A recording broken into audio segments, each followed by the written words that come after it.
जय श्री राम दोस्तों। Good morning दोस्तों। आप लोगों का बहुत बहुत स्वागत है दोस्तों हमारे YouTube channel gold PhD art channel. जी हाँ, गोल्ड पीएचडी आर्ट चैनल में आप सभी का बहुत बहुत स्वागत है दोस्तों।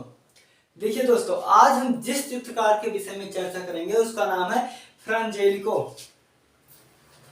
ठीक है दोस्तों, उसका नाम है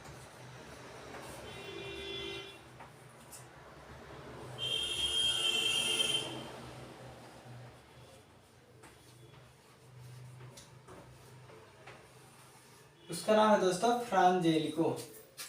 ठीक है, अब इसका जन्म देख लीजिए दोस्तों। ये कहीं कहीं ऐसे भी लिखा रहता है।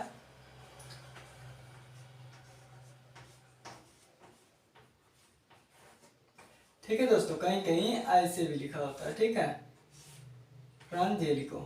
ठीक है दोस्तों, देखिए इसका जो जन्म है दोस्तों, आप यही देखिए, क्योंकि है दोनों, आप फ्रांजेलिको है तो यही आप फ्रांजेलिको ही देखते हुए चलिए। ठीक है दोस्तों, अब इनका हम जन्म देख लेते हैं। जी हाँ, इनका जब फ्रांजेलिको का जन्म है दोस्तों, वो 1387 से 1455 है। देखिए 1387 से 1455 है। ठीक है दोस्तों, अब देखिए इन्हें संत चित्रकार भी कहते हैं। देख लीजिए दोस्तों, आप पॉइंट लिखते हुए चलिए दोस्तों। देखिए 15वीं सदी के, ठीक है दोस्तों, 15वीं सदी के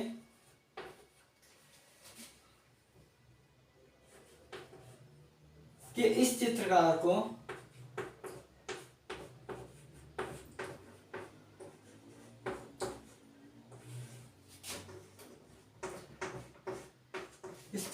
संत चित्रकार कहते हैं। ठीक है दोस्तों, संत चित्रकार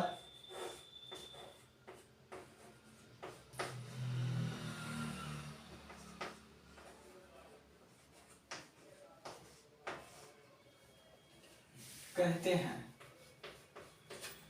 देखिए दोस्तों, इस चित्रकार को 15वीं सदी के इस चित्रकार को संत चित्रकार कहते हैं। किसको? फ्रांजेलिको को। ठीक है दोस्तों, अब देखिए इसको संत चित्रकार क्यों कहते हैं। पहले ये देख लीजिए कि ये संत चित्रकार का प्रमाण कहाँ से मिला है।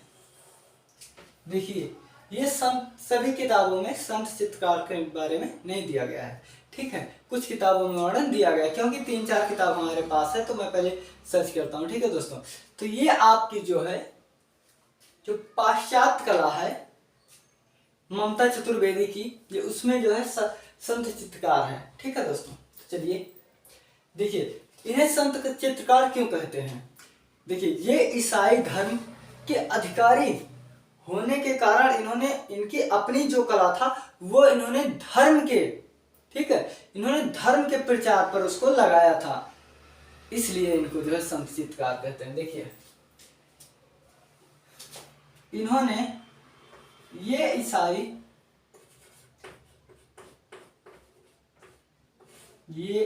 धर्म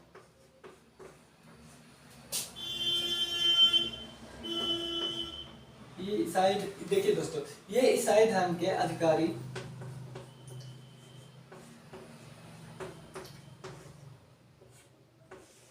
होने के बावजूद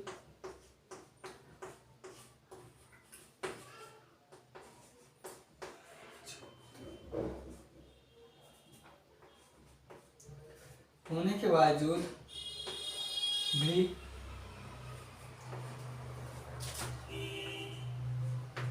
ये अपनी कला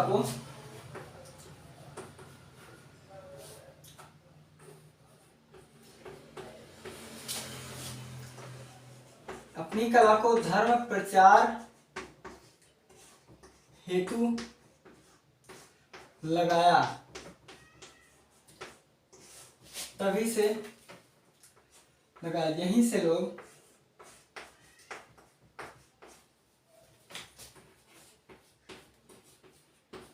फ्रांजेलिको को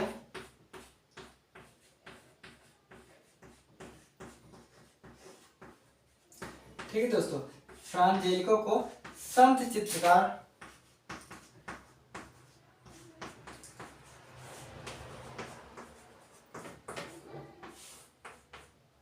कहने लगे।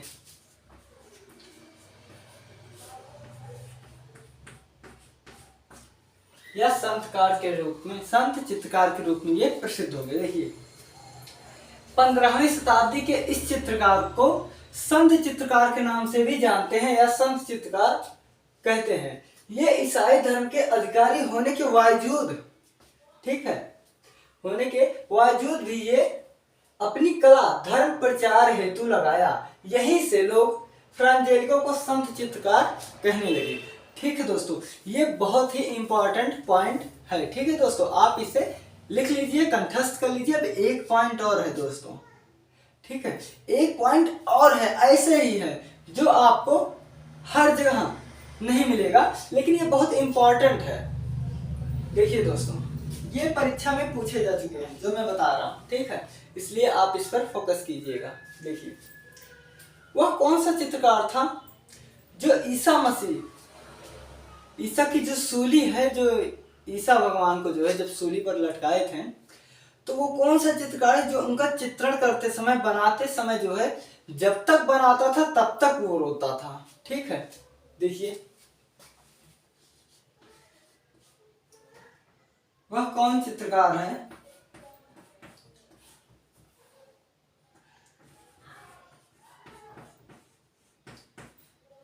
वह कौन कलाकार है जो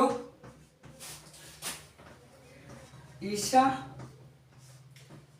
की सूली बनाते समय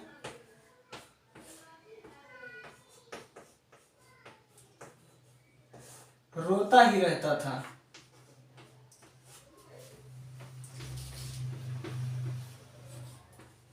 ठीक है दोस्तों, रोता ही रहता था। देखिए वह कौन सा कलाकार है जो ईसा मसीह या ईसा की सूली, जो ये ईसा की सूली को बनाते समय, अंकित करते समय जो है रोता ही रहता था। ठीक है दोस्तों, तो ये है फ्रांजेलिको जी, फ्रांजेलिको।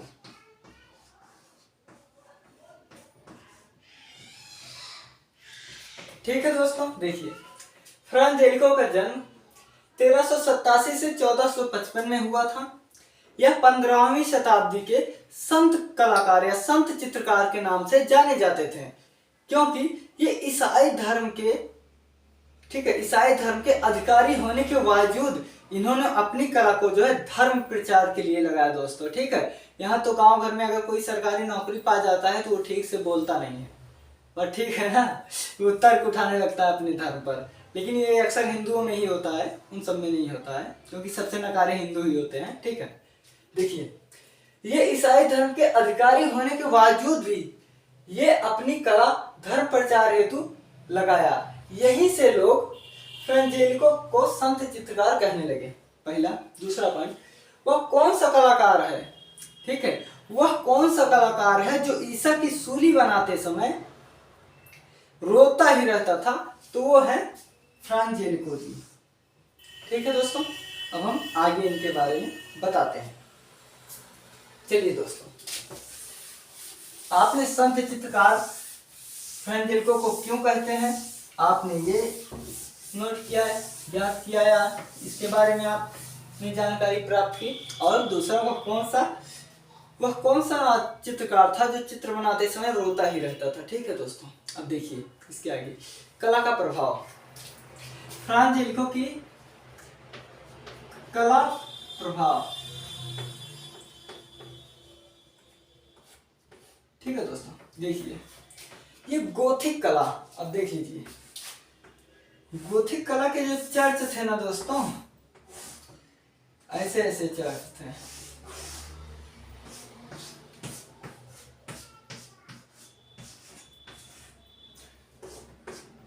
ठीक है, ये सिंबल है ना ईसाइयों का, ऐसे ही बहुत, मतलब कि नुकीले नुकीले होते थे। नुकीली शीर्ष। ठीक है दोस्तों, तो ये गोथिक कला के विशेषताओं, गोथिक कला की जो विशेषता था ये इनको बहुत भाया था। ठीक है, तो देखिए इनका जो प्रभाव है दोस्तों वो गोथिक कला की विशेषता के साथ था। ठीक है, प्रभाव गोथिक कला का था, प्रभाव इनका गोथिक कला का था। ठीक है दोस्तों, अब शैली इनकी कैसी थी, अब आप देख लीजिए शैली। देखिए इनकी स्पष्ट सरल शैली थी। ठीक है दोस्तों, स्पष्ट सरल। ठीक है दोस्तों, इनकी जो शैली थी स्पष्ट सरल तथा परंपरागत थी। वह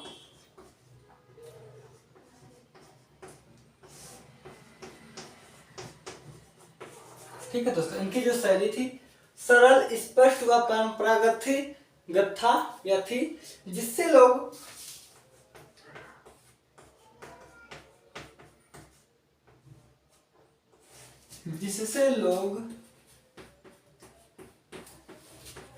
आसानी से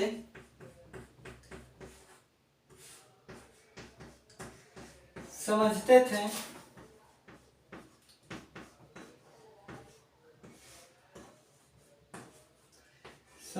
थे वह, ठीक है, जिसे लोग आसानी से समझ जाते थे वह आनंद प्राप्त लेते थे।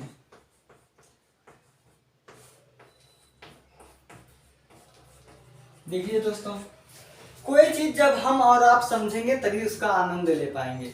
अभी मान लो हम लोगों के सामने कोई जर्मन या तुर्की या उर्दू में बात करता है या जापानीज में बात करता है, चाइना में छी छा छा छी छा छा, हम लोग क्या समझेंगे, कुछ नहीं, बस ऐसे रखेंगे। तो देखिए इनकी जो स्पष्ट सरल और परंपरागत जो है इनकी शैली थी, जिससे लोग आसानी से समझ जाते थे और आनंद लेते थे। ठीक है दोस्तों, अब हम देखते हैं इनकी कृतियां।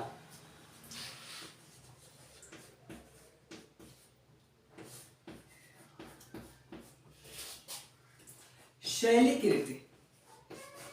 ठीक है दोस्तों, इनकी जो शैली की कृति है वो कैसी है, देखिए इनकी जो शैली कृति है दोस्तों वो इनकी आकृति कोमल, ठीक है, कोमल और सुस्पष्ट और शुद्ध रंग, चमकीले रंग, सुनहरे रंग, पृष्ठभूमि सरल संयोजन का है। ठीक है दोस्तों, देखिए इनका जो आकृति, शैली की आकृति है वो कोमल,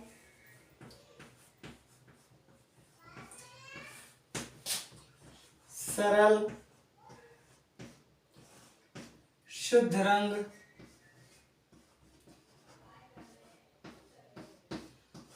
चमकदार,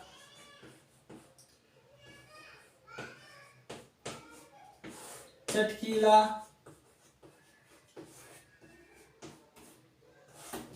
ठीक है दोस्तों, चमकदार, चटकीला व, ठीक है दोस्तों, व सरल संयोजन, चटकीला व सरल संयोजन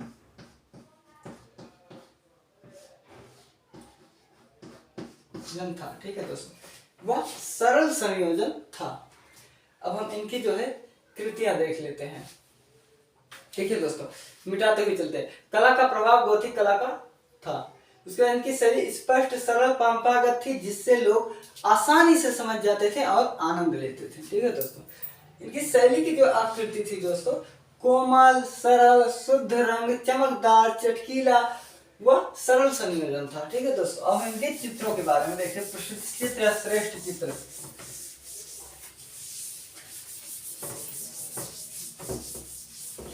देखिए दोस्तों, अब हम देखते हैं इनका श्रेष्ठ चित्र। श्रेष्ठ चित्र,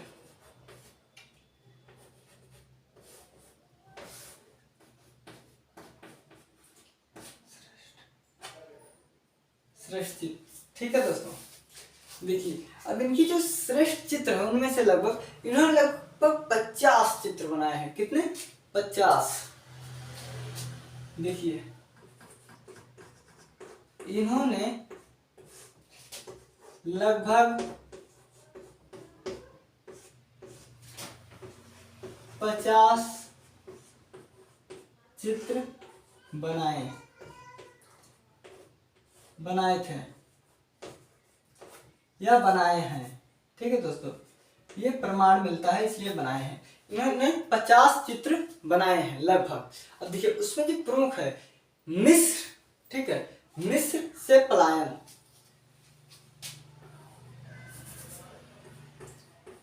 मिस्र को पलायन, क्या दोस्तों, पहला है मिस्र का पलायन, ठीक है, दूसरा है क्या वर्जिन मैरी जिसे कुमारी मरियम कहते हैं का अभिषेक, वर्जिन मैरी, इनको मरियम भी कहते हैं। ठीक है दोस्तों, ये ईसा मसीह की मां है। या मरियम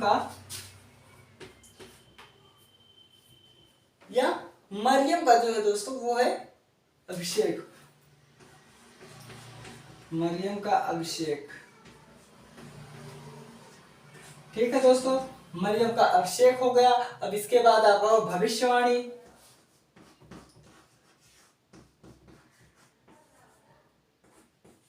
भविष्यवाणी हो गया दोस्तों। इसके साथ ही अंतिम न्याय प्रसिद्ध हुआ, अंतिम न्याय आदि है।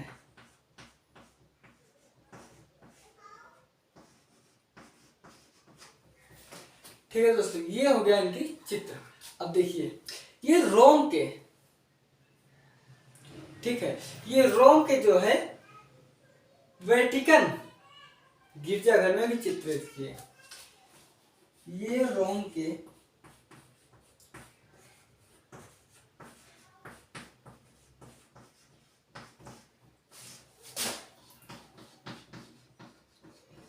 वेटिकन गिरजाघर को चित्रित किया।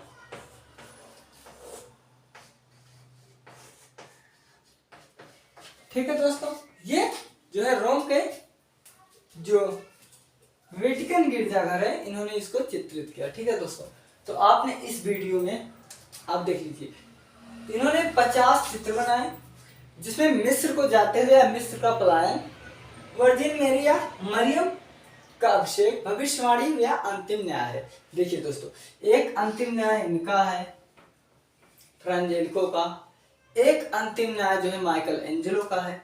ठीक है, इसलिए आप समझते हुए चलिए जब ऑप्शन में अगर फ्रांजेलिको का अगर माइकल एंजेलो का नहीं है तो आप फ्रांजेलिको का लगाइएगा, और अगर दोनों का है तो उसमें आप प्रारंभिक पुनर्जागरण और उच्च पुनर्जागरण देख लीजिएगा। अगर उच्च पुनर्जागरण होगा तो माइकल एंजेलो रहेंगे, अगर प्रारंभिक होगा तो फ्रांजेलिको रहेंगे। ठीक है दोस्तों, अब देखिए दोस्तों, अब मैं एक बार बता दे रहा हूं ऐसे आपने जो है फ्रांजेलिको के बारे में पढ़ा। देखिए दोस्तों, फ्रांजेलिको का जन्म जो है वो 1387 से 1455 में हुआ। ठीक है, ये 15वीं शताब्दी के संत चित्रकार कहे गए। ये ईसाई धर्म के अधिकारी होने के बावजूद इन्होंने अपनी कला को जो है धर्म प्रचार में लगाया, इसलिए लोग इन्हें संत चित्रकार कहने लगे। ठीक है दोस्तों, अब देखिए इनका जो कला था या इन पे कला का जो प्रभाव पड़ा था वो दोस्तों गोथिक कला में क्या है, वास्तुकला है, उसमें नुकीले मेहराब हैं, बड़े बड़े इमारत बने हुए हैं, चर्च बने हुए हैं। ठीक है दोस्तों, तो वहीं से इन्होंने प्रेरणा लिया। ठीक है, अब देखिए इनकी शैली जो है स्पष्ट, सरल व परंपरागत है, इसलिए लोग बहुत ही आसानी से इनके शैली को समझ जाते थे और आनंद लेते थे। देखिए जब कोई भी व्यक्ति जब कोई चीज समझेगा तभी आनंद ले पाएगा। मान लो भी हमारे आपके सामने कोई चाइनीज आ गया, छाओ छो छे छो छे हां छो छो छाओ छो, कुछ समझ में नहीं आएगा, लेकिन अभी वो अवधी भाषा में या ब्रिज भाषा में या हिंदी इंग्लिश में बोलेगा तो हम लोग उसकी बातों को आसानी से समझ जाएंगे। ठीक है दोस्तों, यही चीज है। अब इनकी जो आकृतियों में इन्होंने जो सृजन किया है उसमें जो है उसमें लयात्मकता है, सरल है, कोमल है, विशुद्ध रंग है और चमकीले रंग है और चटकीले रंग। ठीक है दोस्तों, अब इनकी जो कृत है, इन्होंने 50 से अधिक चित्र बनाए।